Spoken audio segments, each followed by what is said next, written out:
전하고자 합니다. 인생의 전반전을 거쳐보면서 제 나름대로 깨닫는 것이 있다면 인생의 전반전은 성장하는 즐거움이 있다라는 것을 느끼게 됩니다. 성장한다라는 것 참 좋은 것 같습니다. 그런데 이제 인생의 후반전에 이미 접어들은 후반전을 지내면서 또 이 후반전에 가지는 의미가 무엇인가라는 걸 생각해 보면 비움의 지혜가 중요하다라는 것을 깨닫게 됩니다. 여러분, 이 성장이 있다면 또 비움이 있어야 한다라는 것을 생각해 보게 됩니다. 부활주일과 고난주일과 부활주일을 묵상하면서 또 우리가 영생을 향해 가는 삶이 무엇인가라는 것을 기도하고 묵상하면서 제 마음속에 오래전부터 제 마음속에 맴도는 생각이 무엇이냐. 참 하나님의 창조와 섭리는 너무나도 조화롭고 질서 있고 균형과 조화를 잘 갖추었다라는 느낌을 지울 수가 없습니다. 사실은 어떻게 보면 인간적인 욕심으로 보면 우리는 계속해서 죽지 않고 살았으면 좋겠지만 그러나 하나님의 관점에서 보면 죽음이라는 게 또 복이다라는 생각을 또 가지게 됩니다. 왜냐하면 시작이 있기에 끝이 있는 것이고 또한 끝이 있기에 더 나은 새로운 시작이 예비되어 있음을 깨닫기 때문입니다. 그래서 가만히 생각해 보면 오래전부터 영성에 대해서 목사라서 어쩔 수 없이 보다는 이제는 정말 즐기는 마음으로 공부할 때에 피타고라스가 한 말이 잘 생각이 납니다. 피타고라스가 한 말이 가장 유명한 말 중에 하나가 무엇이냐 하면은 만물의 근원은 숫자이다 라는 말을 하였습니다. 근데 이게 궁금해서 추적해 보니 피타고라스의 법칙으로 유명한 수학자인 줄 알았는데 피타고라스는 수학자가 아니라 종교의 성녀였다라는 것을 발견하게 되면서 깜짝 놀랐습니다. 그러면서 그가 신에 대해서 연구하고 또한 우주 만물에 대해서 연구를 하다 보니 가장 신에 대해서 가장 그가 근접하게 할 수 있는 방법이 뭐냐? 수를 통해서 하나님을 알아갈 수 있었고 또한 피타고라스의 법칙, 수많은 피타고라스가 만들어낸 법칙의 여러 가지 공식들이 사실은 하나님이 창조하시고 또한 창조하신 이 피조물 가운데 승리하시는 작동의 원리를 숫자라는 언어로 잘 풀어내었음을 발견하고 놀라움을 금치 못한 느낌을 가졌다라는 것도 보게 됩니다. 여러분, 오늘 여기에서 우리가 발견하는 것은 무엇이냐? 눈에 보이는 것이 전부 다가 아니지만 눈에 보이는 것 속에 작동하는 소위 과학이라고 말하는 자들이 이 검증을 통해 설명하는 방식이 사실은 하나님께서 이 우주 만물을 섭리하고 계신 방법이고 창조하신 질서의 법칙이다라는 사실을 또 한번 깨닫게 됩니다. 그러면서 제 마음에 드는 생각이 그렇구나.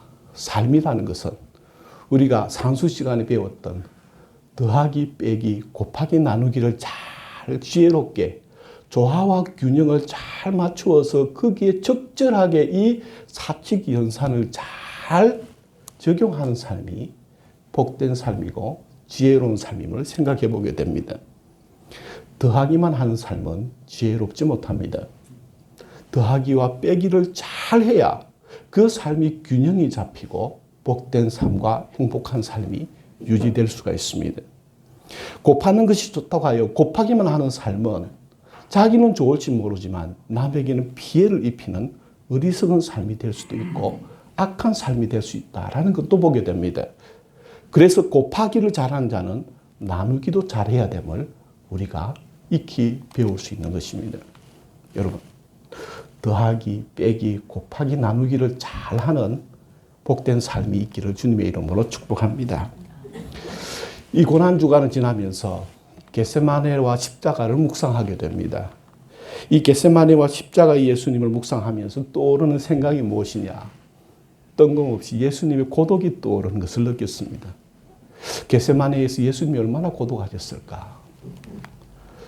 정말 함께 기도하자고 이 애지한 애제자 3명을 가까이 두고 네가 나를 위해 너희들이 나를 위해서 기도 좀 해달라 했을 때 한참을 기도하고 내려가 보니 제자들은 쿨쿨 자고 있어요. 그래 몸이 피곤한가 보다. 그래서 다시 올라와서 또 혼자 열심히 정말 땀이 피가 되도록 기도하면서 또 와서 보니 또 자고 있어요. 이렇게 2번 하고 마지막 3번째는 이제 기도를 다 마치신 후 아버지의 뜻대로 되기를 원하나이다 라는 기도를 한 후에 이제 주님이 아버지께서 주신 그 길을 걷고자 제자들을 깨워서 같이 가자. 그리고 한마디 툭 던집니다. 뭐냐? 한시도 깨어 있을 수 없더냐라는 약간의 인간적인 아쉬운 말을 언급하는 것을 보게 됩니다. 그 속에 정말 홀로 감당해야 될 그 십자가와 아버지께서 주신 이 무거운 이 짐을 스스로 감당해내야 대한 고독이 그 속에 느껴지는 것을 보게 됩니다. 또한 채찍에 온몸이 뻗어지고 찢겨진 그 몸 가운데 십자가에 벌거벗겨져서 홀로 달려있는 그 속에서 정말 예수님 이 십자가상에서 유명한 말씀 한마디 하는데 7가지 가상 7은 있는데 그 중에 가장 가슴이 아리는 말 중에 하나가 뭐냐면 아버지여 나를 왜 버리시나이까. 겟세마네 기도에서는 그래도 기도할 대상인 아버지가 앞에 있었습니다. 그런데 십자가상에서는 그 모든 고통 가운데 눈을 감고 계시는 아버지를 바라보면서 아버지여 어찌하여 나를 버리시나이까라는 가장 절망과 절규에 빠진 고독을 보게 되는 것이죠. 그 고독을 생각하다가 오래전에 읽었던 이 알렉산더 포프라는 이 시인이 쓴 고독의 창가라는 시가 떠올라서 다시 찾아서 그 시를 한번 읽어보게 됩니다. 그 시의 내용은 이렇습니다. 아버지로부터 물려받은 몇 에이커의 땅이 있는 사람은 행복하다. 그는 땅의 숲으로 오는 고향의 공기를 호흡하는 일에 만족한다. 젖소에서 우유를 얻고 땅에서 빵을 얻고 양떼에서 옷감을 얻는다.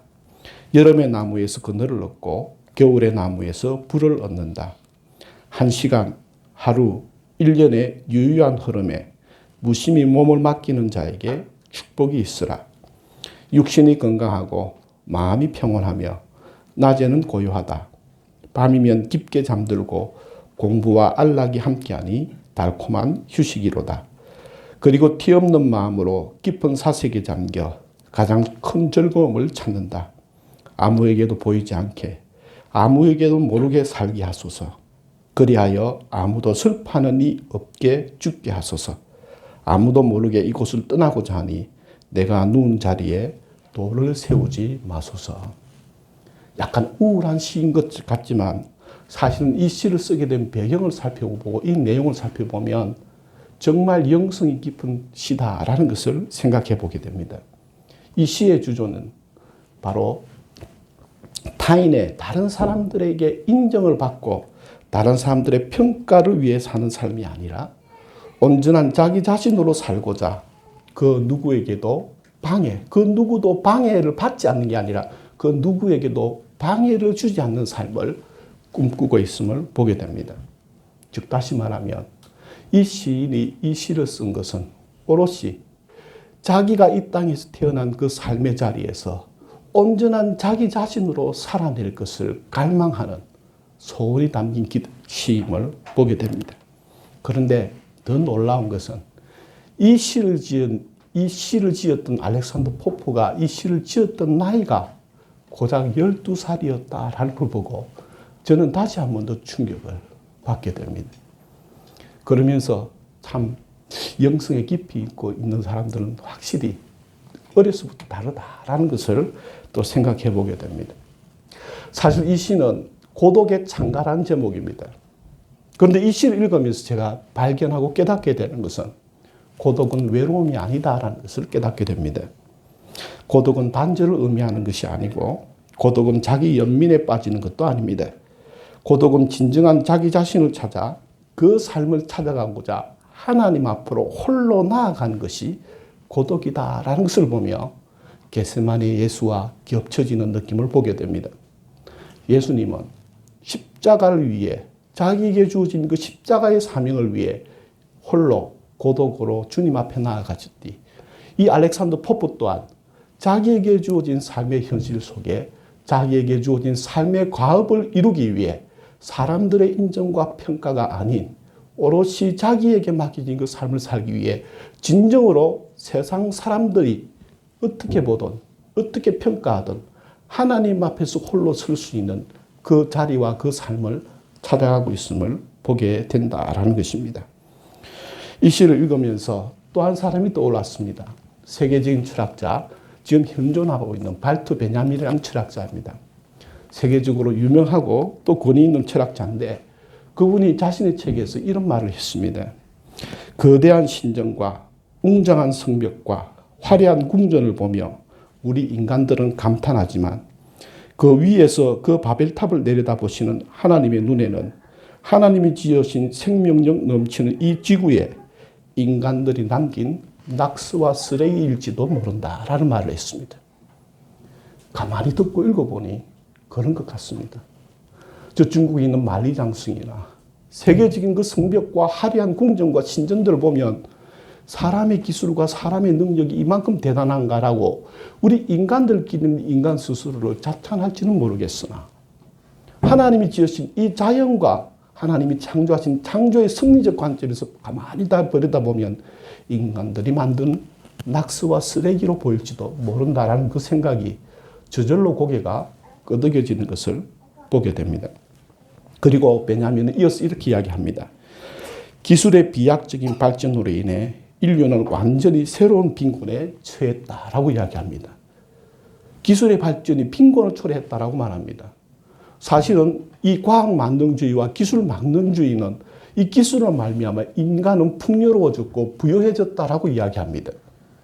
그런데 이 발트 베냐민은 역으로 기술의 발전으로 새로운 빈곤에 처해졌는데 그것이 바로 뭐냐 하면 영적 경험의 빈곤이다라는 빈곤을 지적하고 있습니다.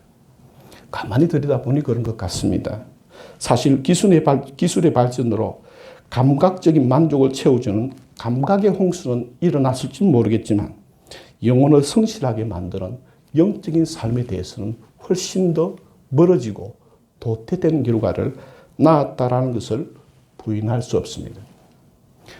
이 글들을 읽으면서 떠오른 생각 중에 기억 중에 하나가 무엇이냐 하면 바로 과거에 몇백 년 전에 이 유럽에서 건너간 백인들이 아프리카 원주민들과 처음에 사이좋게 아메리카 원주민들과 사이좋게 지냅니다.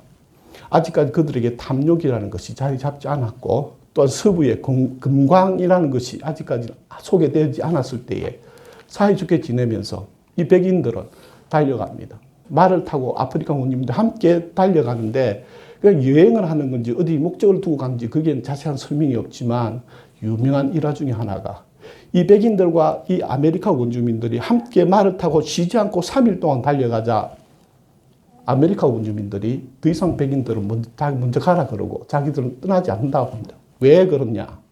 왜 안 가려고 하냐? 하니까 저 이미 뒤처진 영혼이 오기까지 우리가 지금 달려오느라 사실 영혼이 저 뒤에 쳐져 버렸는데 영혼이 우리에게 다시 돌아올 때까지 기다리겠다라고 이야기합니다. 그리고 그 백인들이 기다렸을 때에 3일 길을 쉬지 않고 달려온 그 길에 일주일을 기다린 후에야 아메리카 원주민들이 출발하더라라는 것입니다. 가만히 생각해 보게 됩니다. 이 이야기를 다시 떠올리면서 든 생각이 무엇이냐? 빠른 것이 좋은 것이 아니라는 겁니다. 더욱이 우리가 그리스도인으로서 기억해야 될 부분이 있다면 욕망의 속도가 아니라 하나님의 영적인 속도에 맞추어 살아가는 것이 중요함을 깨닫게 됩니다. 욕망은 쉬지 않고 달리게 합니다. 그러나 영혼은 우리 자신의 영혼이 성숙하기 위해 내 욕심을 채우기 위함이 아니라 하나님의 품 안에서 참된 나 자신으로 살아가기 위해 영혼의 리듬을 맞추어 살아가야 함을 다시 한 번 더 이 이야기가 알게 해주고 깨닫게 해주는 것을 보게 됩니다. 사실 알렉산더 포프가 이야기한 흔적을 남기지 않는 삶, 또한 벤자민이 이야기한 이 뭐라 그럴까요?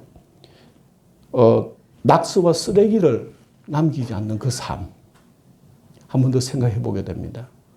그런데 가만히 생각해 보니 인간은 계속해서 낙서와 쓰레기, 흔적을 남기고 있음을 보게 됩니다. 그 중에 하나가 뭐냐 하면 지금 우리는 끊임없이 전기를 사용하고 전기가 없으면 살 수 없는 시대입니다.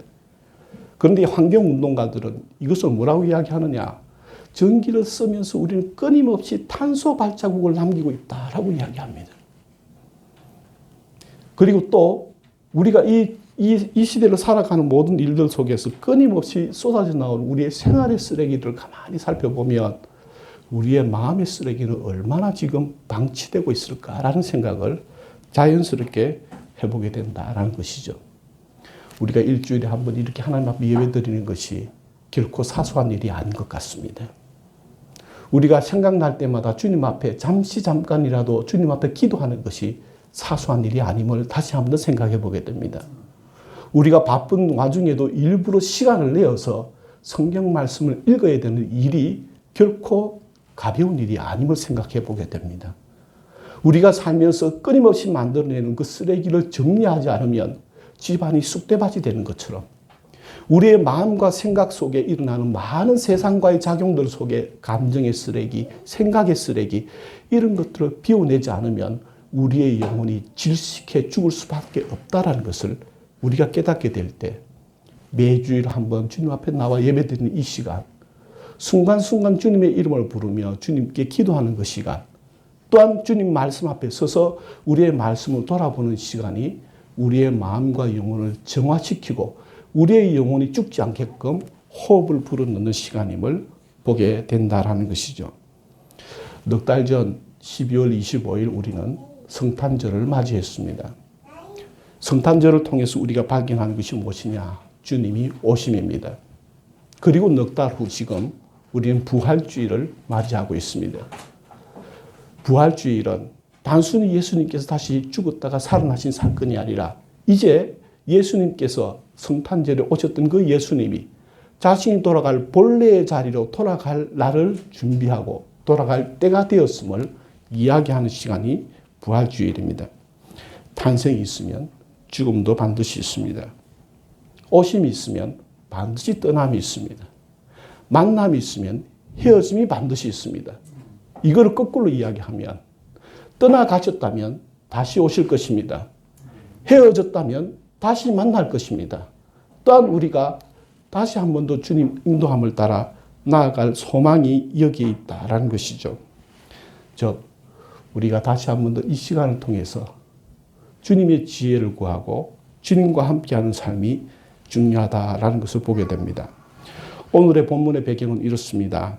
안식 후 첫날 막달라 마리아는 예수님의 시신이 안치된 무덤을 찾아갑니다. 그런데 웬걸요? 예수님의 시신을 안치했던 그 무덤에 돌문이 열려 있는 것입니다.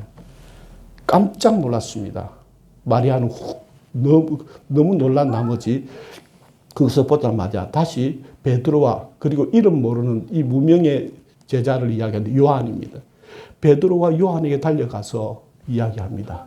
예수님이 시신이 있던 돌문이 열려 있다. 그 이야기를 듣자마자 베드로와 요한은 급하게 달려갑니다. 그리고 달려가서 정말 보니 돌문이 열려 있고 그 무덤 안을 들여다보니 머리에 있던 그 썼던 청과 그리고 그 예수님이 있던 수의만 남아있는 채 예수님은 보이지 않는 것을 보고 두 제자는 갸우뚱하고 이상하게 여기면서 집으로 돌아갑니다. 그런데 이 사실을 알렸던 마리아는 앉아서 울고 있습니다. 예수님의 시신이 도둑을 맞았거나 어떻게 훼손이 되었을까? 그 마음에 너무나 고통스러운 마음에 앉아서 울다가 조용히 다시 한 번 더 아직 들여다보지 않았던 그 무덤을 향해 고개를 쑥 내밀어 들여다보는 장면이 바로 오늘의 본문의 모습입니다. 오늘 우리가 기억해야 될 부분이 이것입니다. 예수님이 계셔야 할 곳은 여기가 아니라는 것이지요. 예수님이 계셔야 할 곳은 무덤도 아니라는 것입니다. 오늘 우리가 찾아야 할 것, 예수님을 만나고 예수님을 찾아야 할 것은 우리가 생각하는 곳이 아니라 예수님이 말씀하시고 계셔야 할 그곳을 향해 나아가야 된다라는 것입니다. 어떤 영성가가 이렇게 말합니다. 죽음이라는 것은 우리가 사는 곳을 옮겨가는 사건일 뿐이다. 이 이야기를 들으면서 처음에 약간 혼란을 겪었지만 계속해서 말씀을 읽고 신학을 공부하고 또한 이 삶에 대해 의미에 대해서 살펴볼수록 맞는 말이다라는 것이죠. 옥스퍼드 대학의 세계적인 신학자이면서 또한 캔터베리 대주교를 지낸 로안 윌리엄스는 이렇게 말했습니다. 예수님은 죽음을 통해 실제의 중심에 이르셨다. 이 어려운 말, 이 철학자이기 때문에, 신학자이기 때문에 어렵게 말을 했지만 표현하자면 이렇습니다. 우리가 그토록 현대인들이 싫어하고 거부하는 죽음이 사실은 우리가 있어야 할 본래의 자리로 옮겨놓는 하나의 관문이다라는 말입니다. 그러면서 저는 생각이 듭니다. 영생이란 무엇인가? 과연 영생이란 무엇인가? 지금까지 저도 신학교를 다니고 신학을 공부하고 여러 가지 공부를 했지만 사실은 생명과 죽음이 반대되는 개념인 줄 알아봤습니다.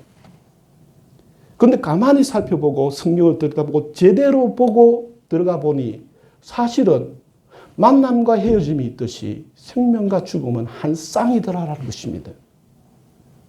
반대면이 아니라 한쪽 면과 또 다른 면적의 한 쌍임을 보게 됩니다. 사실 우리는 죽음을 통해 우리가 있어야 할 곳으로 가는 것이 주님이 주신 생명의 비밀이기도 합니다. 그래서 여기서 제가 드는 생각들, 그리고 나름의 여러 가지 공부들을 통해서 정리하고 또한 보는 것들이 무엇이냐. 사실은 영생은 죽지 않는 것이 아닙니다. 죽지 않는 삶을 원하는 것은 영생이 아니라 생존입니다. 그러면서 우리가 어떻게 살아야 될 것인가를 다시 한번 생각해 보게 됩니다. 과연 생존을 위해서 사는 것이 지혜로운 것인가? 아니면 예수 그리스도께서 인도하시고 주신 영생을 향해 가는 것이 복된 삶인가? 죽음은 우리를 소멸시키는 것이 아니라 죽음은 우리를 주님께서 예비하신 본래에 있어야 할 자리로 우리를 옮겨놓는 것이 죽음이더라라는 것입니다. 그래서 생존하기 위해 살아가는 자들은 죽음을 거부하고 죽음을 저항하며 살아갑니다. 그러나 영생을 향하여 나아가는 자들은 예수 그리스도처럼 요한복음 10장 10절에 주께서 이 땅에 오신 목적은 우리에게 생명을 주고 생명을 더욱더 풍성케 하기 위해서 예수님이 오셨다라고 말하는 것처럼 그 말씀 속에서 그럼 생명을 주시고 생명을 풍성케 하는 그 비밀은 어디에 있느냐?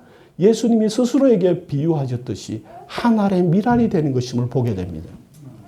여러분, 예수님이 말씀하시기를 자신은 한 알의 밀알이라는 것에 비유하셨습니다.